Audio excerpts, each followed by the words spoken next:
സംഗീത ലോകത്തെ ഏറെ ദുഃഖത്തിലാഴ്ത്തിയ ഒരു വാർത്തയാണ് ഇപ്പോൾ പുറത്തു വന്നിരിക്കുന്നത്. റിയാലിറ്റി ഷോകളിലെ സജീവ സാന്നിധ്യമായിരുന്ന പ്രശസ്ത ഗിറ്റാറിസ്റ്റ് ജോസ് തോമസ് കഴിഞ്ഞ ദിവസമാണ് അദ്ദേഹത്തിന്റെ വിയോഗ വാർത്ത പുറത്തു വന്നത്. 54 വയസ്സ് മാത്രമേ പ്രായമുണ്ടായിരുന്നുള്ളൂ. വിമാനയാത്രയ്ക്കിടെയുണ്ടായ ഹൃദയാഘാതത്തെ തുടർന്നാണ് അദ്ദേഹത്തിന്റെ അന്ത്യം സംഭവിച്ചിരിക്കുന്നത്.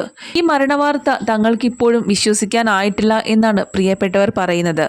ഗായകരായ MG ശ്രീകുമാർ, സുജാത മോഹൻ, KS ചിത്ര, ശരത്, S ജാനകി തുടങ്ങിയ പ്രമുഖ ഗായകർക്കൊപ്പം പ്രവർത്തിച്ച ജോസ് ഇന്നത്തെ തലമുറയ്ക്കൊപ്പവും മുൻ തലമുറയ്ക്കൊപ്പവും റിയാലിറ്റി ഷോകളിലും സജീവ സാന്നിധ്യം തന്നെയായിരുന്നു. പ്രിയ സുഹൃത്തും അനുഗ്രഹീത കലാകാരനുമായ എൻ്റെ പ്രിയപ്പെട്ട ജോസിന് കണ്ണീരിൽ കുതിർന്ന പ്രണാമം എന്നാണ് മ്യൂസിക് ഡയറക്ടർ ശരത് കുറിച്ചത്. വിശ്വസിക്കാൻ പറ്റുന്നില്ല സഹോദര, ഈ വിടപറയൽ ആദരാഞ്ജലികൾ എന്നായിരുന്നു MG ശ്രീകുമാർ കുറിച്ചത്. ഒട്ടുമിക്ക റിയാലിറ്റി ഷോകളുടെയും പ്രേക്ഷകർക്ക് അടുത്തറിയാം ജോസ് തോമസിനെ.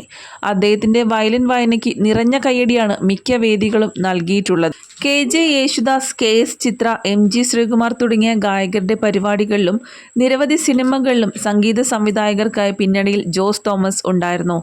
ടെലിവിഷൻ ചാനലുകളിലെ സംഗീത പരിപാടികളിൽ സ്ഥിര സാന്നിധ്യമായിരുന്നു, പ്രത്യേകിച്ചും ടോപ്പ് സിംഗർ എന്ന റിയാലിറ്റി ഷോ വേദിയിൽ.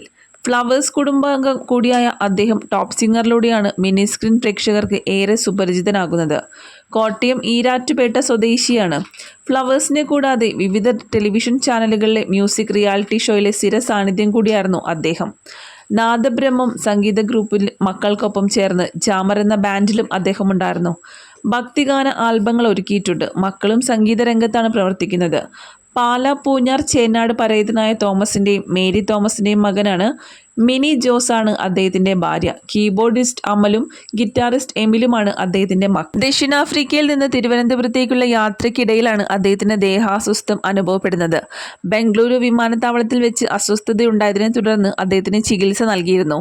ബംഗളൂരുവിൽ നിന്ന് തിരുവനന്തപുരത്തേക്ക് എയർ ഇന്ത്യ വിമാനത്തിൽ യാത്ര തുടർന്ന അദ്ദേഹം ബുധനാഴ്ച വൈകിട്ട് 4:15 യാത്രയ്ക്കിടെ കുഴഞ്ഞു വീണു. മകൻ ഒപ്പമുണ്ടായിരുന്ന മകൻ അമൽ ജീവനക്കാരെ വിവരമറിയിച്ചതിനെ തുടർന്ന് തിരുവനന്തപുരം വിമാനത്താവളത്തിൽ ഡോക്ടർ അടിയന്തര ചികിത്സ നൽകിയ ശേഷം ആംബുലൻസിൽ സ്വകാര്യ ആശുപത്രിയിൽ എത്തിച്ചെങ്കിലും ജീവൻ രക്ഷിക്കാൻ സാധിച്ചില്ല.